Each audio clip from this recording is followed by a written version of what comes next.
평안하십니까? 삶의 깊은 의미를 탐구하는 시간입니다.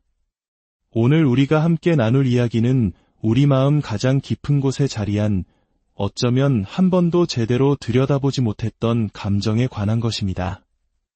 혹시 이유를 알 수 없는 불안감이나 스스로가 부족하다는 느낌, 혹은 세상의 기준에 미치지 못한다는 막연한 자책감에 시달려 본 적이 있으신가요? 마치 보이지 않는 얼룩이 내면에 묻어있는 듯한 그런 찜찜한 기분을 느껴보신 적은 없으신지요? 오늘의 이야기가 당신의 마음에 깊은 울림과 위로를 주기를 소망합니다. 잠시 귀 기울여 이 여정에 동참해 주십시오. 만약 이 이야기가 당신의 영혼에 작은 빛을 비춘다면 좋아요와 구독으로 다른 이들에게도 이 빛을 전하는 통로가 되어주시길 부탁드립니다. 당신의 그 작은 손길을 통해 하나님의 은혜가 더 널리 퍼져나가기를, 그리고 이 말씀을 듣는 모든 분들의 삶에 주님의 평강이 가득하기를 기도합니다. 오늘 우리가 함께 묵상할 말씀은 마가복음 7장 14절에서 23절까지입니다. 예수께서 다시 무리를 불러 이르시되 너희는 다 내 말을 듣고 깨달으라. 무엇이든지 밖에서 사람에게로 들어가는 것은 능히 사람을 더럽게 하지 못하되 사람 안에서 나오는 것이 사람을 더럽게 하는 것이니라. 예수께서 무리를 떠나 집으로 들어가시니 제자들이 그 비유를 묻자온데 예수께서 이르시되 너희도 이렇게 깨달음이 없느냐? 무엇이든지 밖에서 들어가는 것이 능히 사람을 더럽게 하지 못함을 알지 못하느냐? 이는 마음으로 들어가지 아니하고 배로 들어가 뒤로 나감이라. 이러므로 모든 음식물을 깨끗하다 하시니라. 또 이르시되 사람에게서 나오는 그것이 사람을 더럽게 하느니라. 속에서 곧 사람의 마음에서 나오는 것은 악한 생각, 곧 음란과 도둑질과 살인과 간음과 탐욕과 악독과 속임과 음탕과 질투와 비방과 교만과 우매함이니 이 모든 악한 것이 다 속에서 나와서 사람을 더럽게 하느니라. 이는 하나님의 말씀입니다. 오늘 우리는 마가복음에 나타난 예수님의 생애를 계속해서 살펴보고 있습니다. 오늘 본문은 예수님과 당시 종교 지도자들 사이에 벌어졌던 정결법, 즉 음식에 관한 율법과 여러 의식적 정결함에 대한 규정을 둘러싼 뜨거운 논쟁을 다루고 있습니다. 언뜻 보기에 이 이야기는 2000년 전에 낡고 해묵은 논쟁처럼 보일 수 있습니다. 오늘을 살아가는 우리와는 전혀 상관없는 그저 고고학적인 흥미거리 정도로 치부하기 쉽습니다. 하지만 만약 그렇게 생각하신다면 그것은 매우 피상적인 분석일 것입니다. 사실 이 본문은 시대와 문화를 초월하여 인간의 삶에 깊이 관련된 심오한 진리를 담고 있습니다. 오늘 본문은 우리에게 세 가지 중요한 사실을 가르쳐줍니다. 첫째, 우리 모두에게는 스스로가 부정하다, 더럽다고 느끼는 감각이 있다는 것입니다. 둘째, 우리는 아무리 노력해도 스스로를 깨끗하게 할 수 없다는 사실입니다. 그리고 셋째, 오직 예수님만이 우리를 깨끗하게 하실 수 있다는 것입니다. 우리 모두는 부정함을 느낍니다. 우리는 스스로를 정결케 할 수 없습니다. 그리고 오직 예수님만이 우리를 정결케 하십니다. 자, 첫 번째 주제부터 살펴보겠습니다. 우리에게는 스스로가 부정하다고 느끼는 감각이 있습니다. 예수님과 종교 지도자들이 논쟁을 벌인 주제는 모세의 정결법이었습니다.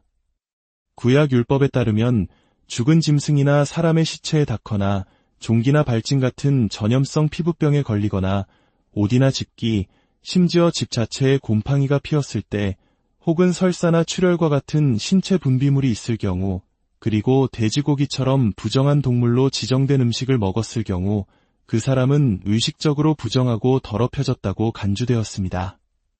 이것이 무엇을 의미할까요? 이는 성전에 들어가 하나님을 예배하는 공동체에 참여할 수 없음을 뜻했습니다. 부정하고 더럽혀졌기 때문입니다. 여러분은 아마 도대체 그게 다 무슨 소리냐고 물으실 겁니다. 하지만 조금만 생각해보면 그리 이상한 일만은 아닙니다. 예를 들어 어떤 사람들은 영적인 갈망을 키우기 위한 보조수단으로 육체적인 금식을 합니다. 또 어떤 이들은 하나님 앞에서의 내적인 겸손을 기르기 위해 육체적으로 무릎을 꿇습니다. 마찬가지로 당시 이스라엘 백성들이 끊임없이 몸을 씻고 먼지와 질병, 더러움으로부터 자신을 지키려고 그토록 애썼던 이유는 무엇일까요? 그 모든 행위는 하나의 시각적인 보조 도구였습니다.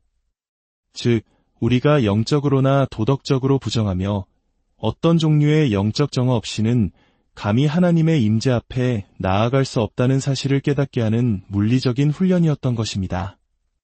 이는 우리의 일상과도 닮아 있습니다. 아주 중요한 사람을 만나러 갈 때를 생각해 보십시오.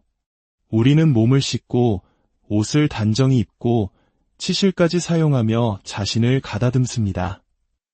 왜 그럴까요? 내 몸의 작은 얼룩이나 불쾌한 냄새가 상대방에게 불쾌감을 주지 않기를 바라기 때문입니다. 우리는 스스로의 부정함을 제거하려 애씁니다. 하나님께서는 말씀하십니다. 나와의 관계도 이와 같다. 영적으로, 도덕적으로 깨끗하지 않고서는 거룩한 나의 임재 안에서 살 수 없다. 하지만 여기서 우리가 놓치지 말아야 할 중요한 점이 있습니다. 예수님은 부정함의 근원이 무엇인지, 그리고 그 부정함을 어떻게 해결해야 하는지에 대해서는 종교 지도자들과 의견이 달랐습니다. 그러나 그분께서 결코 동의하지 않으신 것이 있습니다. 바로 우리가 부정하다는 사실 그 자체입니다. 예수님은 우리가 하나님 앞에 부정하며 그분의 임재에 합당하지 않다고 분명히 말씀하십니다. 23절 말미에서 그분은 말씀하십니다. 이 모든 악한 것이 다 속에서 나와서 사람을 더럽게 하느니라. 예수님은 우리가 본성적으로 하나님의 임재에 어울리지 않는 부적합한 존재라고 말씀하시는 것입니다. 이것이 바로 우리 현대인들이 마주하는 문제입니다. 많은 현대인들은 우리가 하나님의 임재에 부적합하다는 생각 자체에 거부감을 느낍니다. 이렇게 말할지도 모릅니다. 고대인들은 신들을 진노하는 존재로 여겼고 항상 그들을 달래야 한다고 생각했지. 그들은 세상이 두려운 곳이라고 느꼈고 절대적인 도덕률과 진노하는 신들의 존재를 믿었기 때문에 죄책감과 수치심에 시달리며 살았어. 마치 셰익스피어의 비극 속 레이디 맥베스처럼 말이야. 레이디 맥베스는 양심의 가책이 더러움이라는 감각으로 표출된 고전적인 사례입니다. 그녀는 자신의 손에 피가 묻어 있다고 착각하며 아무리 씻어도 지워지지 않는다고 절규합니다. 사라져라, 이 저주받을 얼룩아. 남편인 맥베스조차 의사에게 아내의 죄책감을 덜어줄 방법을 물으며 이렇게 말합니다. 달콤한 망각의 해독제로 마음에 무겁게 내려앉은 그 위험한 것들을 깨끗이 씻어낼 수는 없겠는가? 정결함. 아내는 정결함이 필요하다고 스스로 정결해져야 한다고 외치고 있는 것입니다. 현대인들은 말합니다. 아, 그건 죄책감과 수치심에 얽매여 살던 옛날 이야기일 뿐이야. 지금 우리는 달라. 무엇이 옳고 그른지 누가 단정할 수 있겠어? 우리는 각자 자신의 기준을 세우고 살아야 해. 게다가 우리는 인권과 개인의 존엄성을 믿어. 인간을 부정하고 사악한 존재로 보지 않아. 인간의 본성은 기본적으로 선하다고 믿는단 말이야. 하지만 저는 그것이 피상적인 분석이라고 생각합니다. 20세기의 위대한 작가 중 한 명인 프란츠 카프카는 그의 소설, 특히 심판을 통해 이 점을 날카롭게 파고들었습니다. 소설 심판의 주인공 요제프 K는 평범한 삶을 살던 어느 날 아침 영문도 모른 채 체포됩니다. 그는 자신이 무슨 죄로 체포되었는지, 어떤 혐의를 받고 있는지 아무에게도 듣지 못합니다. 그는 이리저리 끌려다니며 신문을 봤지만 누구도 그의 죄목을 설명해주지 않습니다. 그는 자신의 삶 전체를 되돌아보며 혹시 그때 그 일 때문인가 하고 추측할 뿐입니다. 결국 책의 마지막에서 그는 자신을 구금했던 간수 중 한 명에게 칼에 찔려 죽음을 맞이하고 소설은 그렇게 끝납니다. 우리는 끝내 그의 죄가 무엇이었는지 알지 못합니다. 카프카는 자신의 일기에서 이 책이 무엇에 관한 것인지 이렇게 설명했습니다. 우리가 오늘날 처한 상태는 죄책감과는 무관하게 그 자체로 죄악이다. 카프카는 말합니다.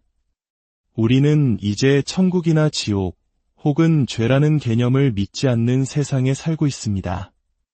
하지만 그런 개념들이 사라졌음에도 불구하고 우리는 여전히 우리 자신에게 무언가 근본적으로 잘못되었다고 느낍니다.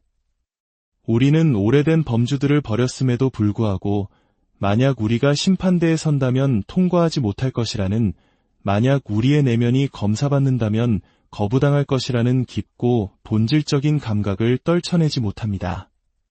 우리는 무언가를 숨겨야만 하고 다른 사람들이 우리에 대해 아는 것을 통제해야 한다고 느낍니다. 우리는 어떤 면에서든 받아들여질 수 없는 존재이며 스스로의 가치를 증명해야만 한다고 생각합니다. 한번 자문해 보십시오. 왜 우리 중 많은 이들은 그렇게까지 열심히 일하는 것일까요? 이 단계에만 도달하면 쉴 수 있을 거야 라고 말하면서도 결코 쉬지 못하는 이유는 무엇입니까? 무엇이 당신을 그렇게 몰아붙이고 있습니까? 왜 어떤 이들은 다른 사람을 실망시키는 것을 죽음처럼 두려워하며 자신의 경계를 허물어 버립니까? 그 모든 자기의심은 어디에서 오는 것입니까? 카프카는 말합니다. 당신은 죄를 믿지 않고 천국이나 지옥도 믿지 않지만 그럼에도 불구하고 당신은 스스로가 어딘가 부정하다는 것을, 기준에 미달한다는 것을 알고 있습니다. 당신은 그것을 콤플렉스라고 부르거나 부모님의 사랑이 부족했기 때문이라고 심리학적으로 분석할지도 모릅니다. 하지만 그 감각은 여전히 그곳에 있습니다. 우리 모두는 스스로가 부정하다는 느낌을 가지고 있습니다. 우리는 무언가를 덮고 숨기고 있으며 그것을 해결하기 위해 미친 듯이 노력하고 있습니다. 이것이 바로 두 번째 주제로 이어집니다. 우리 모두는 스스로를 정결케 하려고 노력하고 있지만 예수님께서는 그 방법이 결코 통하지 않을 것이라고 말씀하십니다. 예수님은 18절에서 제자들에게 말씀하십니다. 무엇이든지 밖에서 들어가는 것이 능히 사람을 더럽게 하지 못함을 알지 못하느냐? 이는 마음으로 들어가지 아니하고 배로 들어가 뒤로 나감이라. 그리고 21절에서는 속에서 곧 사람의 마음에서 나오는 것은 악한 생각이라고 말씀하십니다. 예수님의 말씀은 간단합니다. 세상의 문제는 무엇인가? 바로 우리 마음의 문제입니다. 인간 마음의 자기중심성이 모든 문제의 근원입니다. 그런데 우리는 씻는 행위나 음식 규율이나 여러 외적인 의식을 통해 혹은 착하게 살려고 열심히 노력하는 것을 통해 마음의 문제를 해결하려고 합니다. 우리는 모두 밖에서 안으로 문제를 해결하려 하지만 예수님은 그것이 통하지 않는다고 말씀하십니다. 음식은 입으로 들어가 위장을 거쳐 몸 밖으로 배출될 뿐 결코 마음에 닿지 않습니다. 외적인 준수사항들은 영혼의 문제를 다룰 수 없습니다. 당신이 스스로를 정결케 하기 위해 하는 그 모든 일들은 효과가 없습니다. 밖에서 안으로의 방식은 작동하지 않습니다. 여러분은 이렇게 생각할지도 모릅니다. 그래, 옛날 유대인들의 정결법이나 음식 규율이 마음의 자기중심성을 바꾸지 못했다는 건 이해가 가. 하지만 난 그런 것과는 상관없어. 하지만 저는 당신이 그렇게 쉽게 빠져나가도록 두고 싶지 않습니다. 저는 우리 모두가 각자의 방식으로 그 부정함의 감각을 다루기 위해 밖에서 안으로의 방식을 사용하고 있으며 예수님께서 불가능하다고 말씀하신 일을 시도하고 있음을 보여드리고자 합니다. 4가지 예를 들어보겠습니다. 첫째, 종교입니다. 세상의 모든 종교, 그리고 심지어 기독교 교회에 다니는 대부분의 사람들도 헛되이 밖에서 안으로 일하고 있습니다. 종교는 이렇게 말합니다. 만약 내가 이런저런 선한 일을 하고 나쁜 영화를 멀리하고 세속적인 활동을 피하고 나쁜 사람들을 멀리하고 기도하고 성경을 읽고 착하게 살려고 노력하면 그러면 하나님께서 나의 가치를 보시고 내 마음에 들어와 축복하시고 치유해 주실 것이다. 이것이 바로 밖에서 안으로의 모델입니다. 하지만 이 모델은 작동하지 않습니다. 왜냐하면 당신은 결코 당신이 충분히 선하다고 느끼지 못하기 때문입니다.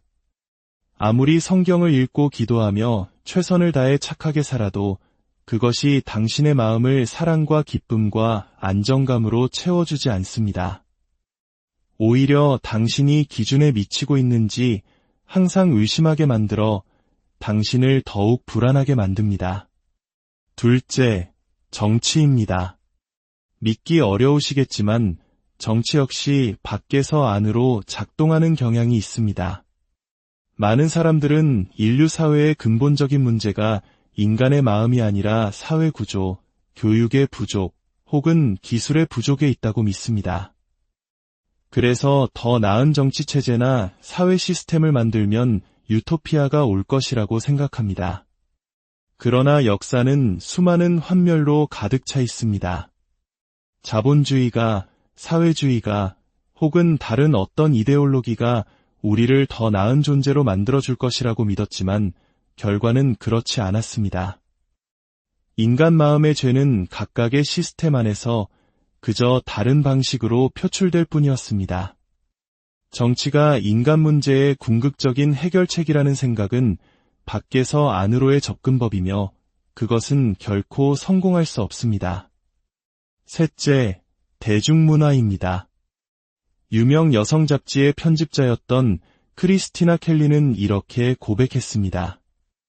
인간이라는 것은 스스로를 하찮게 느끼는 존재이다. 그래서 우리는 유명인들을 숭배하고 그들처럼 보이려고 애쓴다. 그들의 위대함과 자신을 동일시함으로써 우리 자신의 하찮은 삶에서 벗어나려 하는 것이다. 하지만 완벽하게 보정되고 성형된 스타들의 행렬을 보고 있자면 이미 엄청난 자존감을 가진 사람이 아니고서는 완전한 열등감을 느끼지 않기란 불가능하다. 우리는 하찮게 느껴서 그들을 숭배하지만 그 행위는 우리를 더욱 비참하게 만든다. 그녀의 말은 카프카의 통찰과 맞닿아 있습니다. 우리는 죄라는 말을 쓰지 않지만 하찮음, 무가치함이라는 감각에 시달립니다. 그래서 어떤 이들은 아름다움을 통해 완벽한 외모를 통해 내면의 부족함을 덮으려 합니다. 흠이나 티 없는 무결점의 피부를 추구합니다. 하지만 외적인 아름다움이 내면의 공허함을 채워주지 못한다는 것은 우리 모두가 알고 있습니다. 밖에서 안으로의 방식은 여기서도 실패합니다. 넷째, 심지어 가장 고귀해 보이는 사역조차 마찬가지입니다. 과거에 저는 한 신학생을 위한 책에서 이런 문장을 읽었습니다. 당신의 영혼을 구원하기 위해 복음을 전하지 말라. 저는 생각했습니다. 어떤 바보가 자기 영혼을 구하려고 복음을 전한단 말인가. 하지만 사역을 하면서 깨닫게 되었습니다. 교회가 성장하고 사람들이 나를 좋아하면 터무니없이 기분이 좋아지고, 교회가 잘 되지 않고 사람들이 나를 좋아하지 않으면 터무니없이 절망하는 제 자신을 발견했습니다. 저 역시 밖에서 안으로 일하고 있었던 것입니다. 사람들이 나를 좋아하고 내가 그들에게 얼마나 도움이 되었는지 말해준다면 하나님도 나를 좋아하실 것이고 나 자신도 나를 좋아하게 될 거야. 그러면 내 안의 하찮음과 부정함의 감각이 사라지겠지. 하지만 그것은 사라지지 않았습니다. 밖에서 안으로의 방식은 결코 통하지 않습니다. 우리 모두는 스스로를 정결케 하려고 애쓰고 있습니다. 그러나 예수님은 우리가 결코 스스로를 정결케 할 수 없다고 말씀하십니다. 그렇다면 해결책은 무엇일까요? 세 번째 주제, 바로 예수님만이 우리를 정결케 하실 수 있다는 진리입니다. 19절을 다시 보십시오. 마가는 다른 복음서 저자들과 달리 편집자적 논평을 거의 하지 않습니다. 그래서 마가가 무언가를 덧붙여 말할 때는 정말로 중요한 의미가 담겨 있습니다. 그는 이렇게 기록합니다. 이러므로 모든 음식물을 깨끗하다 하시니라. 마가는 단순히 예수께서 모든 음식이 깨끗하다고 말씀하셨다고 기록하지 않았습니다. 그는 예수께서 선언하셨다, 선포하셨다고 기록합니다. 예수님은 마치 지금 이 순간부터 내가 이 음식들을 깨끗하게 만드노라라고 말씀하시는 것과 같습니다. 이 말씀의 엄청난 의미를 이해하려면 우리는 예수님께서 성경, 즉 하나님의 말씀을 얼마나 높이 여기셨는지를 기억해야 합니다. 예수님은 하나님의 말씀에서 한 글자도 한 획도 사라지지 않을 것이라고 말씀하신 분입니다. 그런 분이 구약 성경에 기록된 정결법을 보시며 이건 이제 낡았으니 폐지하자라고 말씀하셨을 리가 없습니다. 유일한 가능성은 그분이 정결법이 성취되었다고 말씀하시는 것입니다. 영적 정화를 향해 나아가도록 돕는 도구였던 정결법의 목적이 이제 완전히 이루어졌다는 뜻입니다. 어떻게 이런 일이 가능할까요? 수년 전 저는 구약학 교수였던 한 목사님의 설교를 들었습니다. 그 설교는 구약 성경 스가랴 3장에 관한 것이었는데 제 삶에 큰 영향을 주었습니다. 스가랴 3장에서 선지자 스가랴는 환상 중에 성전의 중심으로 이끌려갑니다. 그리고 그는 놀라운 광경을 목격합니다. 대제사장 여호수아는 여호와의 천사 앞에 섰고 이것은 1년 중 단 하루, 단 한 장소에서만 일어날 수 있는 일입니다. 성전 가장 깊숙한 곳, 지성소, 그곳은 두꺼운 휘장으로 가려져 있었고 안에는 언약궤와 하나님의 임재를 상징하는 영광이 머물러 있었습니다. 그곳은 너무나 거룩하여 위험한 장소였습니다. 1년에 단 하루, 대속죄일에 오직 한 사람, 이스라엘의 대제사장만이 그곳에 들어가 문자 그대로 주님 앞에 설 수 있었습니다. 스가랴가 본 것은 바로 그 장면이었습니다. 대제사장은 대속죄일을 위해 일주일 전부터 격리되어 자신을 준비했습니다. 부정한 것에 닿거나 먹지 않기 위해 마음을 준비하기 위해 모든 노력을 기울였습니다. 대속죄일 전날 밤에는 잠을 자지 않고 밤새 기도하며 말씀을 읽었습니다. 그리고 당일에는 온몸을 목욕하고 순백의 세마포 옷을 입었습니다. 자신의 죄를 위해, 제사장들의 죄를 위해, 그리고 마침내 온 백성의 죄를 위해 그는 목욕하고 새 옷으로 갈아입는 과정을 반복하며 지성소를 드나들었습니다. 이 모든 과정은 그가 하나님 앞에 서는 이스라엘의 대표였기에 백성들이 지켜보는 가운데 지극히 정결하고 완벽하게 이루어졌습니다. 그가 하나님 앞에 설 때 그에게는 단 하나의 얼룩도 세균 하나도 없어야 했습니다. 이 모든 엄청난 준비 과정을 이해해야만 스가랴 3장 2절의 말씀이 얼마나 충격적인지 깨달을 수 있습니다. 스가랴는 지성소에 서 있는 대제사장 여호수아를 보았습니다. 그런데 성경은 이렇게 기록합니다. 여호수아가 더러운 옷을 입고 천사 앞에 서 있는지라 스가랴는 자신의 눈을 믿을 수 없었을 것입니다. 온 백성을 대표하여 하나님 앞에 선 대제사장의 옷이 배설물과 오물로 뒤덮여 있었습니다. 그는 완전히 더럽혀져 있었습니다. 어떻게 이런 일이 일어날 수 있었을까요?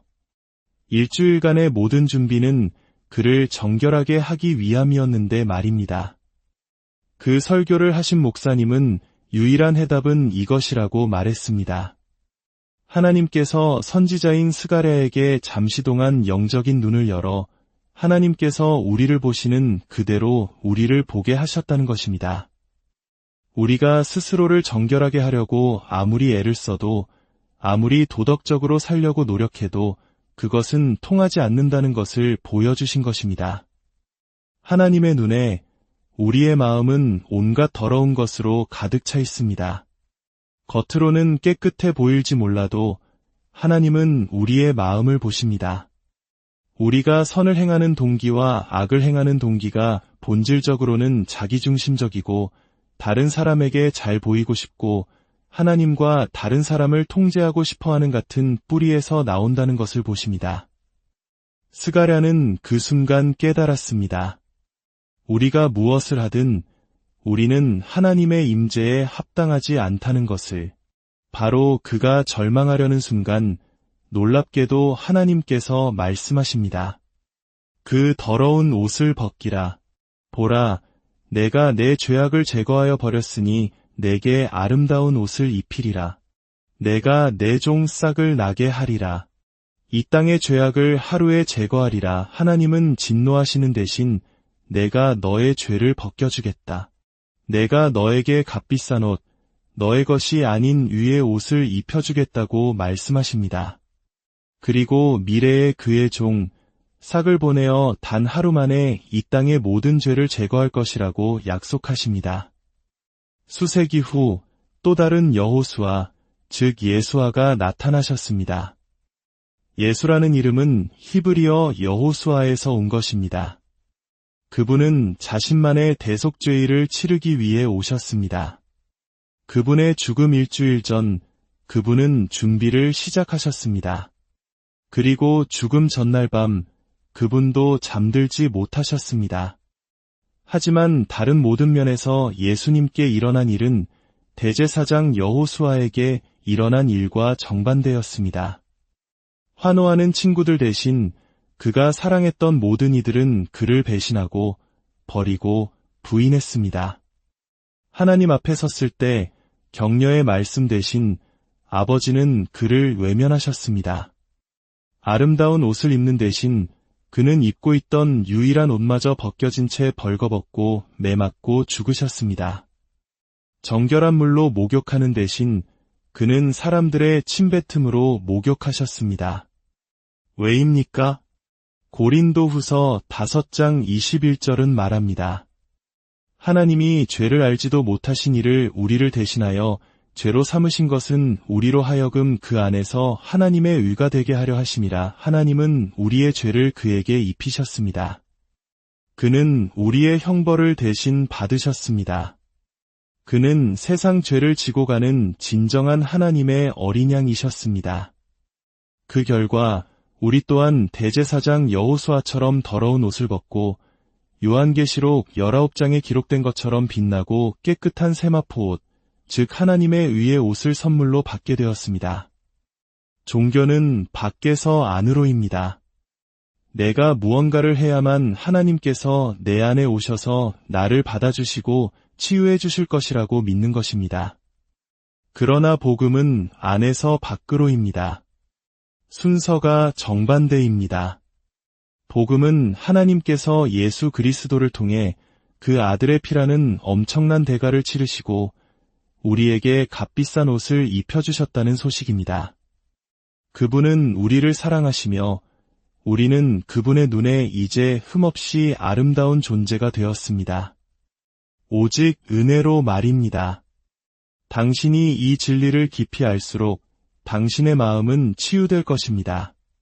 그리고 당신은 두려움 없이 다른 사람의 인정이나 더 많은 권력을 갈망하지 않고 세상으로 나아갈 수 있게 될 것입니다. 이 자리에 혹시 레이디 맥베스처럼 과거의 특정한 잘못이나 실패에 대한 깊은 죄책감에 시달리는 분이 계십니까? 그리고 평생 그 죄를 갚기 위해 애쓰며 살아오셨습니까? 바로 이것이 당신을 위한 달콤한 망각의 해독제입니다. 혹은 대부분의 현대인들처럼 카프카의 주인공처럼 특별한 종교는 없지만 자신의 하찮음, 즉 이름 없는 불안감과 싸우고 있는 분이 계십니까? 당신은 아마 아름다움을 통해, 정치를 통해, 도덕적인 삶을 통해 혹은 다른 사람을 섬기는 일을 통해 그 공허함을 채우려 했을 것입니다. 그러나 그것은 통하지 않을 것입니다. 당신을 올가매는 그 모든 행위를 내려놓으십시오. 예수님의 발 앞에 내려놓으십시오. 그리고 그분 안에서, 오직 그분 안에서만 영광스럽게 완전해지십시오. 함께 기도하겠습니다. 하나님 아버지, 우리의 참된 대제사장이신 예수 그리스도께서 모든 대속죄의를 끝내는 단 한 번의 영원한 대속죄의를 완성하셨다는 이 놀라운 확신을 주시니 감사합니다.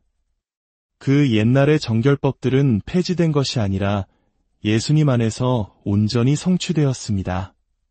우리가 그분을 영접할 때 우리는 그분 안에서 깨끗하게 됩니다. 주님, 이 말씀을 듣는 모든 이들의 마음에 찾아가 주시옵소서. 이 진리가 각자의 삶에 깊이 뿌리내리게 도와주시옵소서.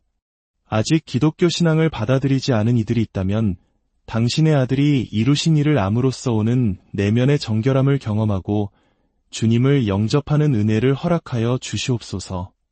또한 오랫동안 주님을 믿어왔지만 여전히 밖에서 안으로의 방식으로 살아가며 지쳐있는 저희들을 불쌍히 여겨주시옵소서.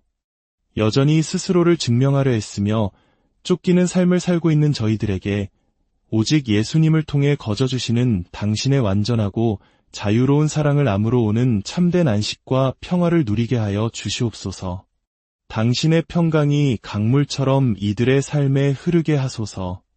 이 진리로 우리를 변화시켜 주시옵소서. 우리 주 예수